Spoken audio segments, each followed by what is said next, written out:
கடலைப்பருப்பு பாயசம். இப்போ 2 கிளாஸ் கடலைப்பருப்பு எடுத்துருக்கோம். அதில் ஒரு 2 கிளாஸ் தண்ணியை விட்டு அடுப்பில் வேக வைக்கணும். இது கடலைப்பருப்பு பாயசம் செய்கிறதாக்கும். இதை அடுப்பில் வச்சு மூடி வச்சுக்கிட்டு ஒரு 7-8 மினிட்டு. இப்போ கடலைப்பருப்பு வெந்துருச்சு.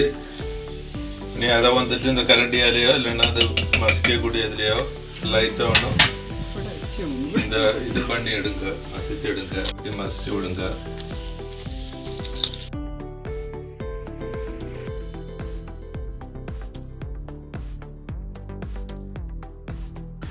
இதில் கொஞ்சம் நெய்யை விட்டு நெய் சூடானோன்னா ஒரு 100 கிராம் செவ்வரிசி போடணும். செவ்வரிசி போட்டு வதக்கணும்.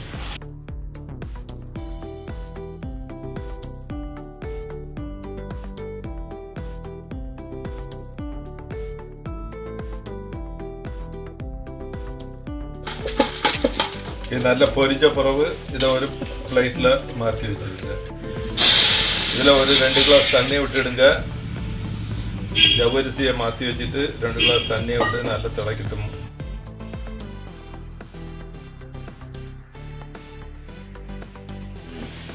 தண்ணி சூடான உடனே அந்த பருப்பை இதில் போடுங்க. பருப்பை எல்லாத்தையும் போட்டு நல்லா கரைச்சி விடுங்க.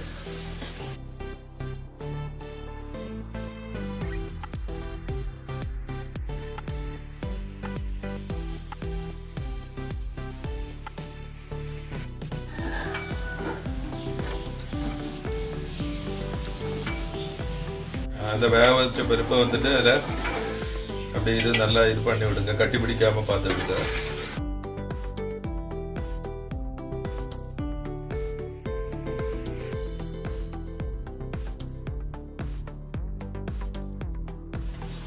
இது ஒன்று திளைச்ச உடனே அதில் வந்துட்டு வறுத்து வச்சிருக்க நல்லா பொரிச்சு வச்சிருக்கிற ஜவ்வரிசியை தட்டுங்க.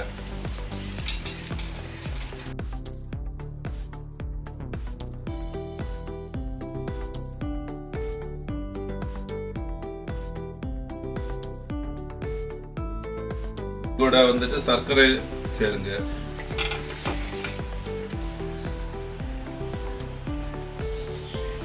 நம்ம 1/2 கிலோ பருப்புக்கு ஒரு 1 கிலோ இல்லைன்னா 900 கிராம் சர்க்கரை போடணும். நம்ம இப்போ வந்துட்டு வேறு 1/2 கிலோ பருப்பு இருக்கும். அதுக்கு வந்துட்டு இப்போ 900 கிராம் சர்க்கரை போட்டுருக்கு. 100 கிராம் ஜவ்வரிசி போட்டுருக்கு. ஜவ்வரிசியை வறுத்து தான் போடணும்.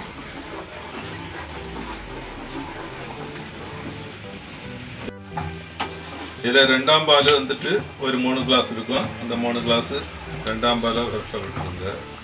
அது கூட சேர்த்துக்கிடுங்க.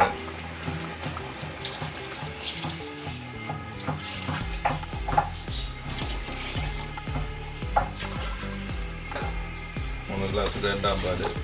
இது ஒன்று லைட்டாக சிலப்பு இருக்கு.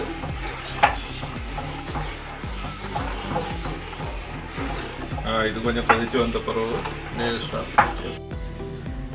இது வந்துட்டு அதை போட்ட பிறகு இந்த 1ஆம் பாலை வந்துட்டு ஒரு 1.5 கப் இருக்கும். அதை அப்படியே விடுங்க. தீயை சிம்மில் வச்சுருங்க. சிம்மில் வச்சுட்டு தீயை சிம்மில் வச்சுக்கிட்டு 1ஆம் பாலை விட்டுருங்க.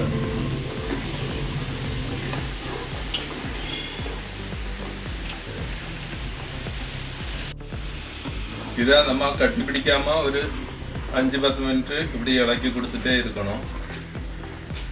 அப்படியே இடைக்கிடைக்கு விட்டுட்டு இலக்கி கொடுக்கணும். கட்டி பிடிக்காமல் பார்த்துக்கணும். 2 ஸ்பூன் நெய்யை விட்டு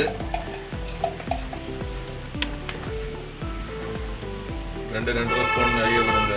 நெய்யை விட்டுக்கிட்டு அதில் இந்த தேங்காய் ஒரு முறை தேங்காவை இந்த பொடிசாட்டு நறுக்கின தேங்காவை அதில் போட்டு வறுத்தெடுக்கணும்.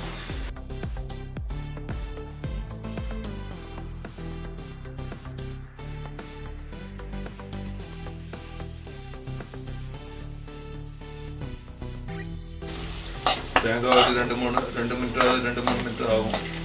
അവിടെ വറുത്ത് ഒരു ചുവന്ത് വരണം. ചുവന്ത് വന്ന പിറகு നല്ല ചുവത്ത് വരണം. ചുവത്ത് മാറുന്നത് വരെ അടി വസക്കി കൊടുക്കണം.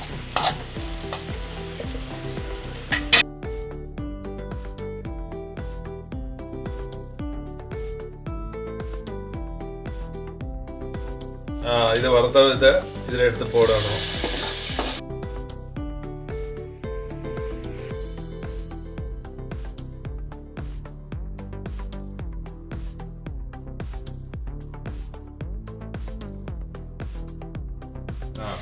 இதில் இந்த நெய்யில் அண்டிப்பருப்பு போட்டு அண்டிப்பருப்பு அதை வதக்கிட்டு அதில் கிறிஸ்மஸ் பழம் கூட போட்டு முந்திரி கூட போட்டு வதக்கணும்.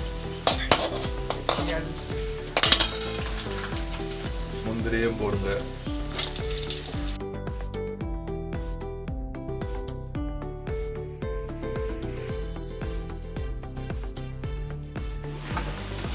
இதில் வந்துட்டு அந்த வறுத்த அண்டிப்பருப்பு முந்திரியை விடுங்க.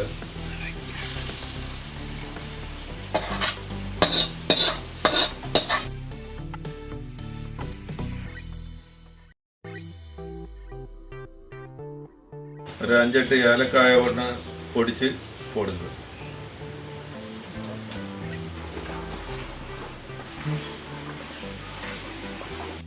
இப்போ கடலைப்பருப்பு பாயசம் ரெடி ஆயிடுச்சு.